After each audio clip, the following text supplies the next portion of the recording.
Muchas gracias. Gracias.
Muchísimas gracias, Tomás. Él tiene su puesto ahí con sus instrumentos fabulosos y ahora le damos la bienvenida a Andrés. Te dejamos con la charla.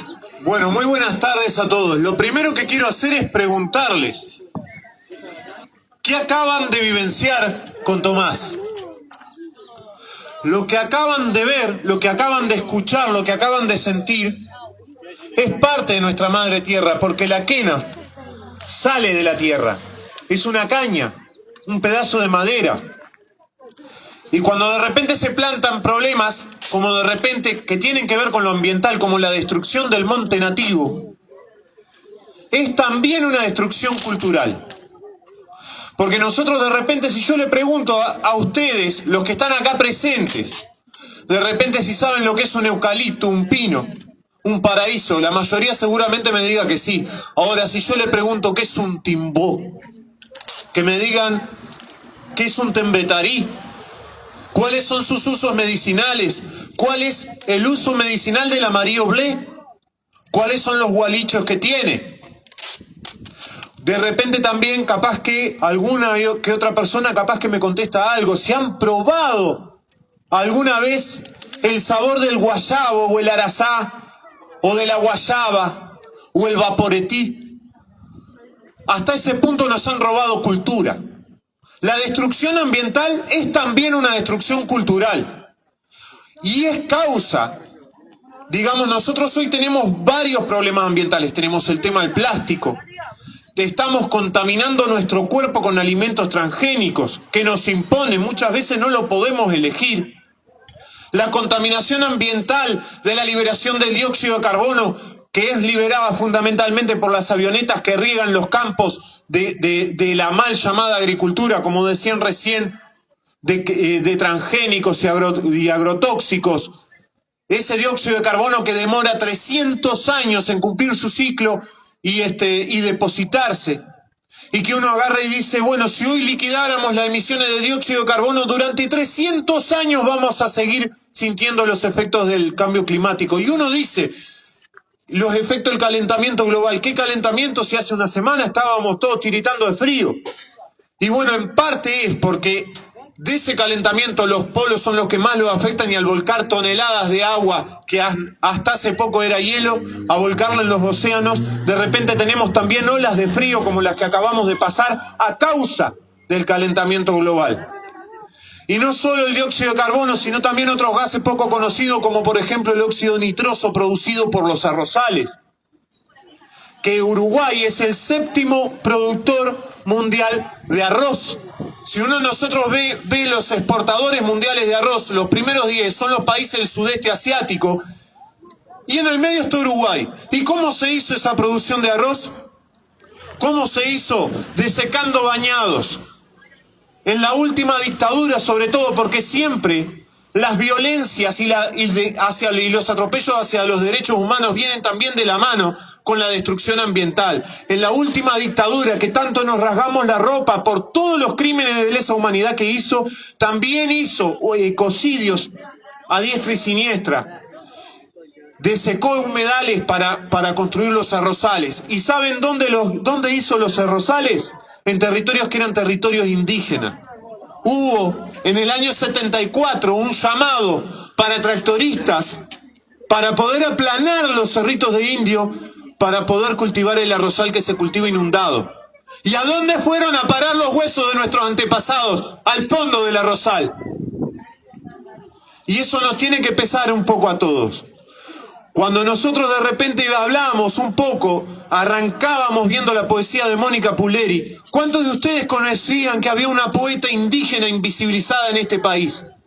Y eso es parte también no solo de la negación, la invisibilización de esta cultura ancestral de esta tierra, sino cuántos de ustedes conocen que acá en el Cerro de Montevideo, pasando la Fortaleza, bajando un poquito, hay una fosa que era llamada la fosa del fuego eterno, una fosa de piedra, donde se calcula que hubo un fuego encendido que estuvo 200 años encendido y fue apagado por los colonizadores, un sitio arqueológico. ¿Cuántos de ustedes que habitan acá esta zona conocen ese lugar? ¿Cuántos han visitado la fortaleza del cerro y han bajado por la ladera en el lugar donde no hay camino, en el lugar donde nadie mira, y han visto el monte nativo que tiene detrás de ese muro de eucaliptos que no deja ver? ¿Cuántos de ustedes han sentido que algo falta, nacidos en esta tierra indígena que ha sido cubierta con asfalto? Uno de los principales productores de dióxido de carbono es la quema de combustible para producir hormigón. Y de repente, en el pasado, no hace mucho, todos nuestros bisabuelos sabían construir casas de barro y decían que eso era de pobre, como diciendo como que ser pobre era algo malo. Y hoy día resulta que es lo más ecológico que puede haber, y se están haciendo hasta mansiones con eso. Y es parte del lucro que están haciendo con nuestra cultura ancestral. Nosotros tenemos que tener en cuenta que este país, como país, tiene 200 años, pero hay gente habitando estas tierras hace 9.000 años. Y nosotros tenemos que entender que este proceso del calentamiento global, del cambio climático que hablamos, es un fenómeno muy reciente y es un fenómeno de clase. e inherente al sistema capitalista, porque el 40% de las emisiones de gases contaminantes lo emite el 1% de la población más rica del mundo.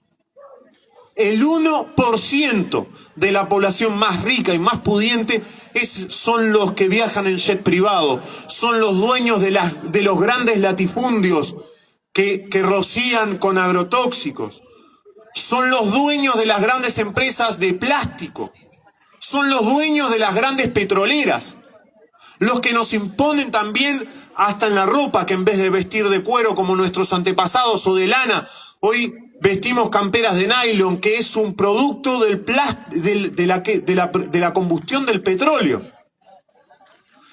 Todo ese cambio que nos han hecho también es a raíz de la colonización. ¿Por qué? Porque ese capitalismo no hubiese sido posible sin el despojo, sin el robo. ¿Por qué? Porque la colonización de América fue la que hizo que Europa tuviera la acumulación de riquezas, el capital original que dio origen al capitalismo. Sin el robo descarado de las riquezas de América no hubiera pasado esto. Y ahí también se originó otra cosa, que es la cultura de la destrucción de la naturaleza.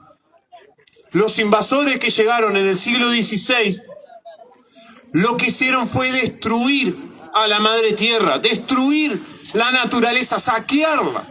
Y a partir de allí lo que nos quedó es, digamos, ¿qué heredaron esos invasores? Heredaron una cultura del uso y tire de la naturaleza. Pero aquí estamos los pueblos indígenas que seguimos, que estamos desde antes que existiera el Estado, resistiendo genocidio. Y a pesar del mestizaje y de la vida en ciudad, obligados por la privatización de las tierras, seguimos manteniendo nuestra cultura ancestral y seguimos promocionando otra forma de vivir. Nosotros tenemos que entender que cuando dicen que el cambio climático es un problema de todos, en realidad es una verdad a medias o una mentira a medias, porque en realidad lo que hacen es, los grandes capitalistas son los que se quedan con la ganancia de destruir la naturaleza, y después lo que hacen es socializar la culpa, repartir la culpa entre todos. Para repartir la culpa están todos a la orden del día. Ahora, las ganancias que se llevan a raíz de la destrucción de la naturaleza obligan a nuestros pueblos a estar mal alimentados a causa de que las grandes cantidades de tierra están en manos privadas. Hay tierras improductivas que de repente están en manos de especuladores de tierra. Y por eso cuando nosotros decimos, como pueblos indígenas, que en todas las plataformas políticas del campo popular debería estar la reforma agraria. Porque la reforma agraria es lo que nos garantiza a todos una salida. A todos y a cada uno de los que estamos acá nos han impuesto la ciudad de que nacimos. Porque dos siglos de historia de haber nacido acá, y de repente nos han negado una naturaleza que era propia nuestra. Nos han negado la cultura de la tierra. Toda persona que nace en el campo conoce la ciudad. Ahora los que de repente nacimos en la ciudad, ¿conocemos cómo es vivir de otra manera? Yo les pregunto, ¿conocen cómo es vivir de otra manera? Y sepan que a una vida buena, a una vida digna, a una vida bien alimentados, a respirar aire puro, es algo a lo cual tenemos derecho. Es algo a lo cual nosotros tenemos la obligación moral de luchar. Porque de repente también se tiene derecho a la ciudad. Es verdad que hay derecho a vivir en una ciudad.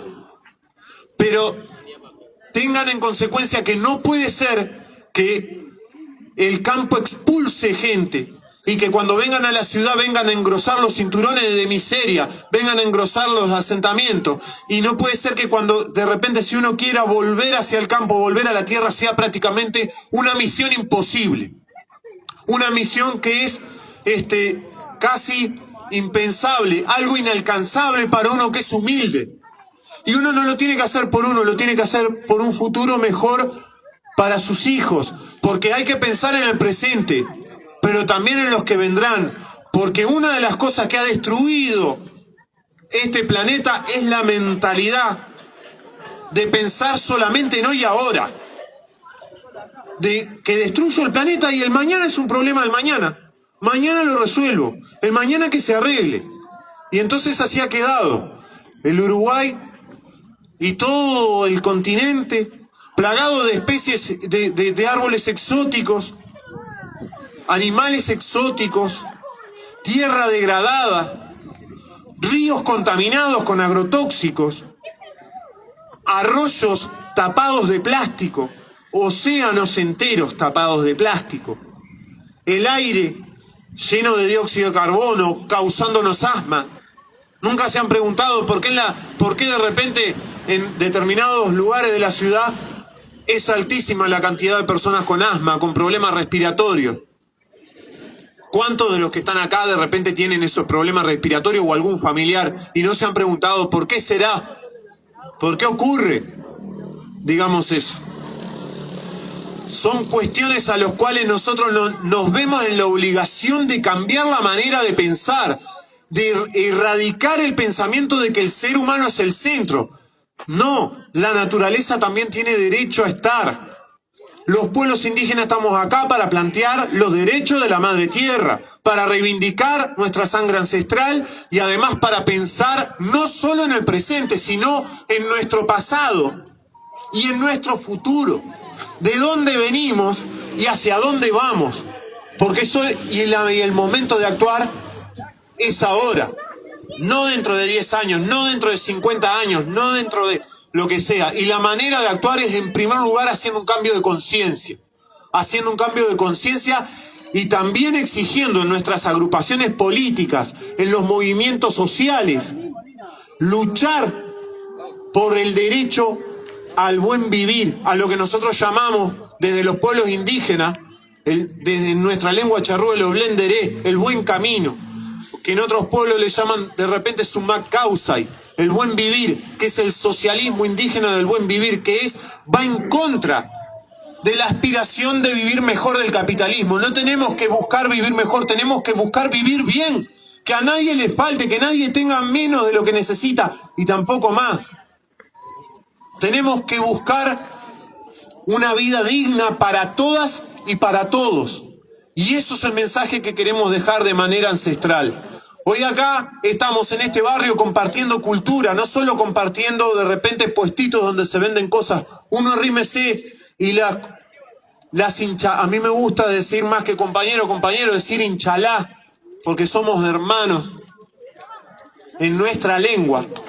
Las y los inchalá que de repente están con árboles nativos, con sus productos, vendiendo, van a transmitir tienen una función también de transmitir esa cultura ancestral. Y el monte nativo, nosotros tenemos que recordar también que uno de los problemas más grandes que hay es la destrucción de los ambientes, la destrucción de los ecosistemas.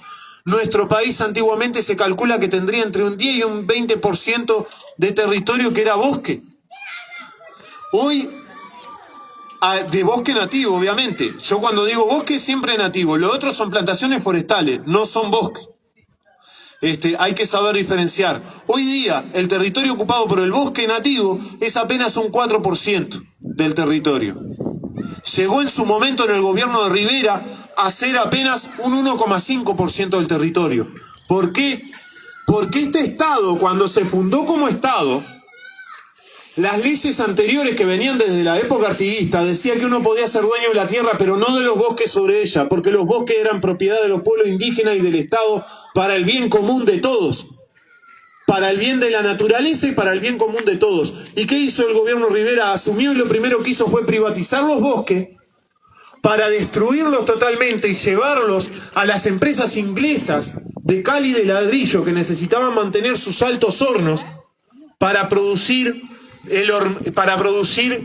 la cal y el ladrillo que fueron a dar a la construcción de Montevideo. Hay una frase de una canción de La Trampa que dice: en cada baldosa de ciudad tumbas de gorriones pisarás. El Montevideo antiguo se fundó con la destrucción del monte nativo por un grupo de personas que lo primero que hicieron fue arrasar con el bosque para después privatizar la tierra y arrasar con la gente de la tierra. Porque apenas 6 meses después de que se fundó el Estado, lo que se hizo fue la campaña de genocidio de Salsipuedes, buscando exterminar a la población charrúa. Y hoy día, ¿cuántos de ustedes hemos estado conversando acá que dicen que tienen ancestros charrúa y de repente tienen la memoria olvidada? La memoria olvidada, ¿por qué? Porque los niños fueron arrancados de sus madres. Porque las mujeres fueron traídas y repartidas como esclavas. Y a las que hablaban su lengua o lloraban a sus hijos arrancados, se les cortaba las cuerdas vocales. Y eso todo lo hizo el Estado. Lo hizo el Estado, el poder estatal, ecocidio mediante. También llevaron a cabo, a partir de que hicieron el genocidio contra nosotros, también un genocidio contra los perros cimarrones, que eran los perros de nuestro pueblo, que al corretearnos a nosotros quedaron haciendo bandadas solos en el campo, y los llevaron casi hasta la extinción también, y después los criaron como perros militares para conservar la especie. ¿Y qué hablaron de los charrúas después? 200 años diciendo que este país bajó de los barcos. 200 años diciendo que no existíamos. 200 años, yo le pregunto a todas las personas que estaban acá, que nos comentaban que tenían un abuelo, una abuela indígena, un bisabuelo, bisabuela, 200 años diciendo que esa bisabuela, que ese bisabuelo nunca existió. Y esa invisibilización cala también en la invisibilización de la cultura de la tierra, en la invisibilización de otra forma de vivir, en la invisibilización de la cultura ambiental. ¿Cuántos de ustedes, digamos, hoy estaba en la charla sobre semilla? ¿Cuántos de ustedes de repente encontraron un montón de saberes en esa charla? ¿Cuántos de ustedes, les pregunto, tienen saberes de sus abuelas, de sus abuelos, y los han mantenido escondidos? O de repente no lo dicen públicamente. O de repente cuando sus abuelos se los transmitieron, capaz que otras personas le restaron importancia a esos saberes. Eso es parte del racismo estructural que tiene este país. Porque concebirnos como que acá no hay racismo, ¡mentira! El racismo más grande es considerar que este país no es racista, porque es negar el racismo. Y ese racismo cala también en lo ambiental. Y acá estamos resistiendo. Cuando plantamos un árbol nativo, lo que hacemos es generar cultura, porque nadie puede proteger lo que no conoce. Nadie puede proteger lo que no conoce. Y si uno se cría en un mundo de hormigón, en el cual lo único que conoce es un pino y un eucalipto, esa es la visión que va a tener de la vida. Cuando nosotros plantamos un timbó, lo que plantamos es cultura. Lo que plantamos es algo que pasa a ser del paisaje de nuestros ojos, desde las niñez. Plantamos futuro. Y cuando sembramos la semilla nativa, sembramos ancestralidad, sembramos cultura.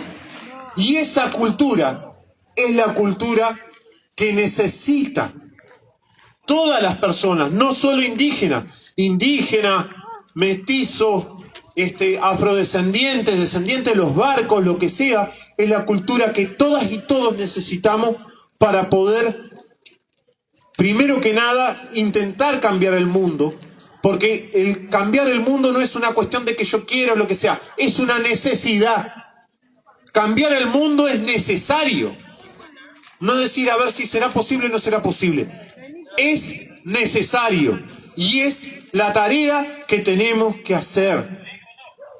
Cambiar el mundo es necesario. Y para eso, nosotros los pueblos originarios lo que estamos es para compartir nuestra cultura con los demás, para ayudarnos entre todos, para darnos la mano y para caminar hacia adelante. Vascuadín Chalá, levántate, hermano.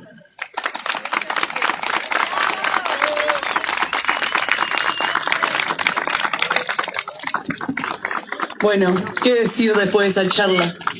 Quiero darle gracias a los hermanos charrúas por venir, porque de verdad no dejan